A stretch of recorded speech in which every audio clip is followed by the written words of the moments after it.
Hər vaxtınız xeyir olsun əziz ARB TV izləyiciləri. Mən Doktor Dilbər Rahim. Səhhətimiz verilişinin bugünkü buraxılışında hər birinizi xoş gördük.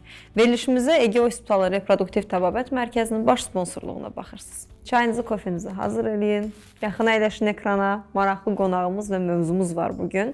İstərdim ilk öncə qonağımı sizlərə təqdim edeyim. Bugünkü qonağımız Ege Hospitalının uzman mama ginekoloqu Aynurə Necəf Əliyevadır. Necəsiz doktor? Sağ olsun, necəsiz? Təşəkkürlər. Bugün sonsuzluqdan danışacağıq. Sonsuzluğun biraz da sizin pəncərənizdən detallarını öyrənəcəyik və tamaşaçılarımıza çatdıracağıq əlbəttə ki. İlk öncə onu sual vermək istəyərdim ki, bu diaqnoz hansı pasientlərə qoyulur, sonsuzluq diaqnozu? Düzənli cinsi əlaqəyə baxmayaraq, bir il müddətində əgər qadın hamilə qalmırsa, biz onu sonsuzluq adlandırırıq. Yaşı 35 yaş üstü qadınlarda artıq bu 1 il yox, 6 ay olaraq nəzərdə tutulmalıdır. Aha, aydındır. Bəs hansı pasientlər daha tez sizin yanınıza gəlməli? Məsələn, həkim qəbulunda olmalı, 1 il gözləməlidirlərmi? Ümumiyyətlə, yaxşı olar ki, evlənmədən öncə ya da uşaq planlanmadan öncə bir qadın ginekoloq müayinəsində olsun. Sadə bir ultrasəs müayinəsindən bir keçsin. Bəzi bir-iki bəsit analizlər var, hansı ki, onun sağlığı üçün önəmlidir. O analizlərdən keçsin və hər şey normaldırsa, hamileliyə hazırlasın. Dediyim kimi, qadınlar evlənmədən, yəni yaxşı olar ki, bu müayinədən keçsin xanımlarımız. Uşaq planan qadınlar da hamiləlikdən öncə keçməlidir və çox sevindirici haldır ki, mənə gələn pasientlər, yəni Azərbaycanda bu cür pasientlər çoxdur. Ki, mən hamiləlik planlayıram, bir yoxlanmaq istəyirəm, görüm bir problem varmı, bir sağlığımda bir problem varmı, hamilə qalmada bir problem varmı? Yəni yoxlansa yaxşı olar bu bir. Əslində belə. İndi pasient gəlməyib, bir ili gözləmək istəyir, məcbur da deyil yoxlanmağa, onu deyim. Amma pasient əgər normal aybaşı olmursa, birdən-birə kökəlmə gedirsə, tüklənmə gedirsə, normal əlaqəyə girə bilmirsə, əlbəttə ki, bunlar bu 1 ili gözləməyəcək. Daha tez müraciət edəcək. Və yaxud dediyim kimi, yaşı 35-dən yuxarı olan xanımlar da 1 ili gözləmir. Onlar ən fazla 5-6 ay denir. Əgər hamiləlik baş tutmursa, onların yumurtaları daha da zəifir, rezervi zəifir. Vaxtda əleyhinə işlədiyinə görə tez müraciət eləməlidirlər, aydındır. Peki, tək qadınlar mı müraciət eləməlidir doktora? Yəni, bunun bir də kişi faktoru var əlbəttə ki. Bəziləri elə bilir ki, tək qadın, bir də görürsünüz, götürürlər, gətirirlər xanımı, mən anasıyam, qaynasıyam, qızı gətirmişəm müayinəyə. Amma çoxu artıq yoldaşla bərabər gəlir, onu deyim. Nə gözəl. Çox belə ilərləmə qət etmişik bu mövzuda. Gələndə soruşdular, həkim yoldaşım da anaz verməlidirmi? Mütləq bunu soruşurlar. Qadın və kişi ikisi bərabər gəlməlidir. Yaxşı olar ki, ikisi gələndə heç yanında başqa biri də olmasın da olar. Çünki onlara özəl bəzi suallar verilir. İkisi bərabər sorğulanmalıdır, tək və bərabər sorğulanmalıdır, fizik müayinədən keçirilməlidir. Lazım analizədən bəli, ikisi bərabər keçməlidir. Nə gözəl. Bəs məhz kişilər hansı müayinələrdən keçməlidir, doktor? Kişilərin işi burada biraz asaddır. Onsuz da biz androloq deyilik, sadəcə bəsit 1-2 analiz istəyirik. Ondan sonra problem varsa androloqa göndərilir, o artıq ətraflı müayinədir. Bizim istədəcəyimiz, kişidən istədəcəyimiz analiz spermogrammadır. Spermogrammada da nəyə baxırıq? İşte spermlərin sayına, irəli hərəkətinə və morfologiyasına. Əvvəllər morfologiyasında çox durulmurdu, amma onu qeyd edim ki, morfologiya çox önəmlidir. Hamiləyə qalmada, hamileliyin davam etməsində kişi spermi çox önəmlidir. Özəl ki, inkişafdan qalmış hamiləliklər var ki, orada da kişi spermi önəmli qeyd edilir. Biz gördük, kişi spermi analizi istədik, analizi verdi və ondan sonra bir problem varsa, mütləq androloqa göndəririk və əlbəttə ki, xanımdan bəzi suallar soruruq. Əgər kişidə nəsə şübhəli bir şeylər varsa, infeksion gibi bir durumlar varsa, onda da yenə birbaşa androloqa çəkmə yönəldiririk. İndi keçdik qadınlara. Qadınlarda hansı müayinələr icra edilir? Keçin bütün müayinələr. Məsələn, bir ildir deyək ki, evlənilən və hamilə qalmışsa, burada bizim dünyada da qəbul olunmuş rutin müayinə yöntemlərimiz vardır. Birinci, təbii ki, fiziki müayinə, sorğu, anamnez, gözəl anamnez toplamaq lazımdır. Qohumdularmı, irsiyyətlərində belə bir problem varmı, anasında, xalasında. Bunları yaxşı, detaylı bir anamnezdən keçirdik. Fizik müayinə, xəstədə kökəlmə varmı son zamanlarda, işte tüklənməsi varmı, bu müayinələr keçirilməlidir. Üçüncü, ən önəmli bir ultrasəs müayinəsi. Ən azından bir ultrasəs müayinəsində uşaqlıq, yumurtalıq yerindədirmi, yumurtaqların fəaliyyəti, folikul yetişdirməsi necədir, endometrial qalınlaşma necədir, bir problem varmı uşaqlıqda, bir güzgü müayinəsi, uşaqlıq boyunu normaldırmı, bir problem varmı, bunu keçirdik. Üçüncü, minimal bir hormonal bir balans yoxlanmalıdır. Əgər kökəlmə varsa, insulin dirəncidir. Bəzi minimal analizlər pasiyenti və laboratoriyanın xərcə salmadan, laboratoriya yükləmədən, yəni lazımı rutin müayinədən keçməlidir.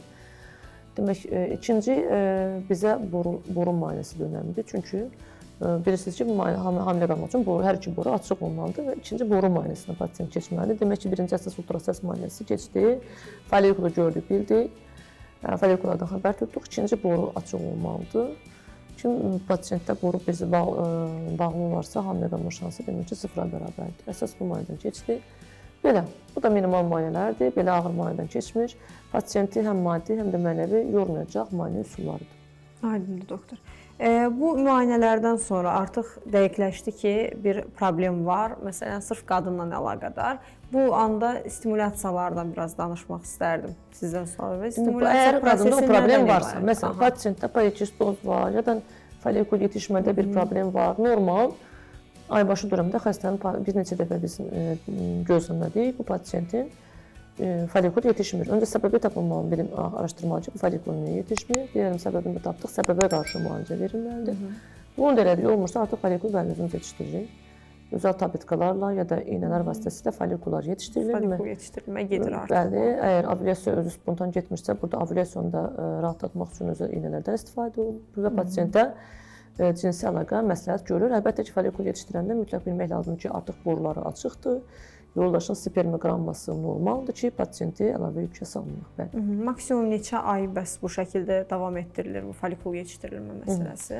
Deyəlim, pasiyent əgər öz folikul yetişmir və biz buna folikul yetişdirmə, pasiyentə folikul yetişdirməyəcəksə 10 dəfə, yəni 10 dəfə deyək, amma bu 10 dəfə yetişdirmədə artıq folikul yetişir, partlayır və pasiyent hamilə qalmırsa, bu artıq səbəb bilinməyən sonsuzluq qrupuna girir. Çünki biz artıq folikul yetişdirdik, boru da açıqdır, yoldaşın spermi də normaldır və bəs niyə hamilə qalmır? Səbəb bilinməyən sonsuzluq.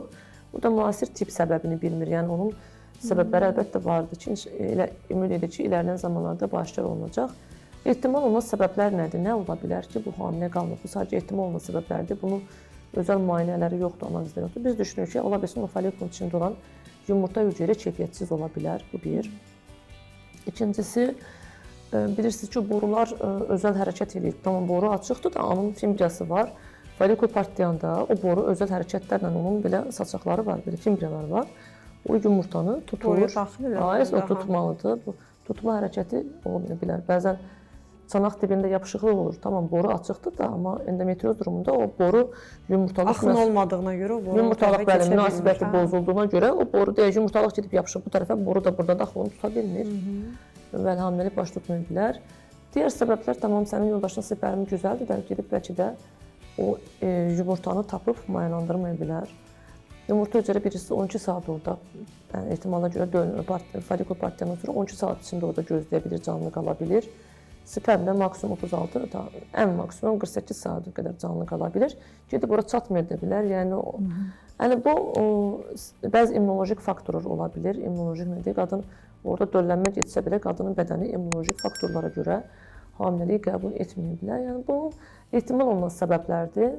Yəni dəqiq diaqnoz qoyacaq səbəblər deyil. Belə. Məhz bu dediyimiz folikul yetişdirmə dönəmində bir fasilə lazımdır ümumiyyətlə. O dediyiniz məsələn deyirsən maksimum əgər pasiyentin yaşı çox deyilsə, folikul yumurta rezervi də yaxşıdırsa, bəli, arada bir dincəlmə olmalıdır. Tutaq ki, 2 dəfə folikul yetişdirmişiksə, gələn ay biz spontana buraxırıq. Bəzən bu folikul yetişdirmədən sonra yumurtalıqlar özləri də belə deyək də, əvvəl folikul yetişdirməyən folikul yumurtalıq artıq folikul yetişdirə bilir. Bu ola bilər, yəni fasilə verə bilər arada, amma yaşı çox olan pasiyentlərdə bu fasiləəni çox verə bilmirik, çünki yumurta rezervi onsuz da zəifdir və yaşı çox olan pasiyentlərdə mən özüm də çox folikul yetişdirmə, məsələn 10 dəfə, 11 il deyil də, heç olmasa bir 6-7 folikul yetişdirmə məsləhət görürəm ki, yumurta rezervi daha da azalır, sonra əlavə köməkçi yöntəmlərlə biz müalicə edib effekt ala bilmirik. Bir də onu qedim ki, folikul yetişib partlayanda pasiyentlər deyir, hə, folikulum yetişdi, partladı, əlaqə doldu, mən 100% hamilə qalmalıyım. Bəs niyə hamilə qalmadım?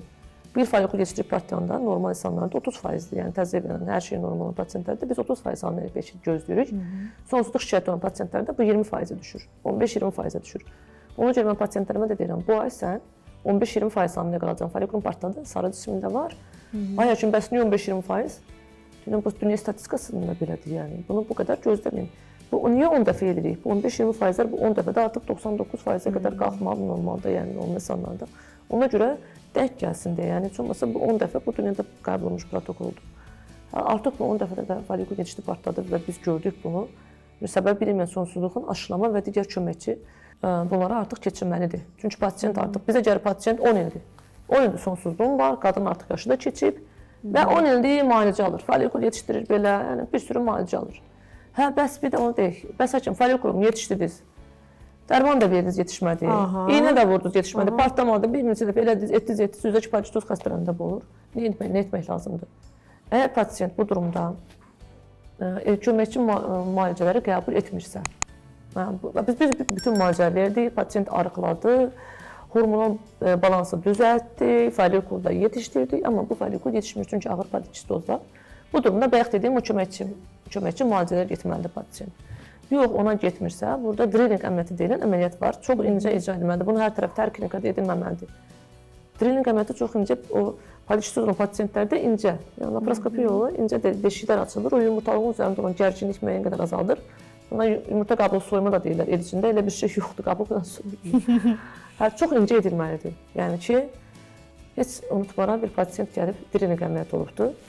Deyib, birinci həkim əməliyyat elədi, yaxşı elə etmədi. Getdim özüm aybaşı olmadım. Halbuki birinci çox yaxşı edib də, incə toxunubdu, incə toxunuşlar edibdi.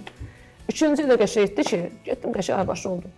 İkinci də çox dərin eləyib, bütün yumurtalığın rezervini bozub, yəni, çox yandırıb, anlatabildim mi? Yumurtalığı çox olub, xəstənin amyaşı yerlərdə artıq heç köməkçi müalicə də effekt etmir. Pasiyentə deyə bilmədik ki, ikinci səni yaman günə qoyub. Bu birinci normal idi, əslində birinci səni düz etmişdi. Artıq birincimiz, özəlliklə drilling etdiyim pasiyentlərə deyirəm ki, çox incə toxunuşlar edəcəm. Sən bundan aybaşı olmağı 100% gözləmə. Bizim burada məqsədimiz sənin aybaşı olmağın yox. Biz yumurtalığa çox o yandırma deyildi, çox eləyə bilmərik. O deşikləri, dəlikləri çox aça bilmərik.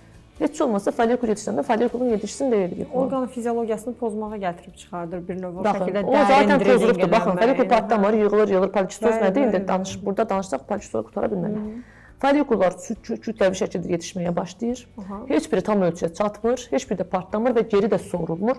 Hamısı yumurtalığın kənarına yığışır. Mumruq kimi, sürəkli, hər ay, düşünün, hər ay eyni şey olur. Elə bir ölü yığını kimi düşünün də, yəni düşünün. Və yumurtalıq böyür, gərginliyi artır.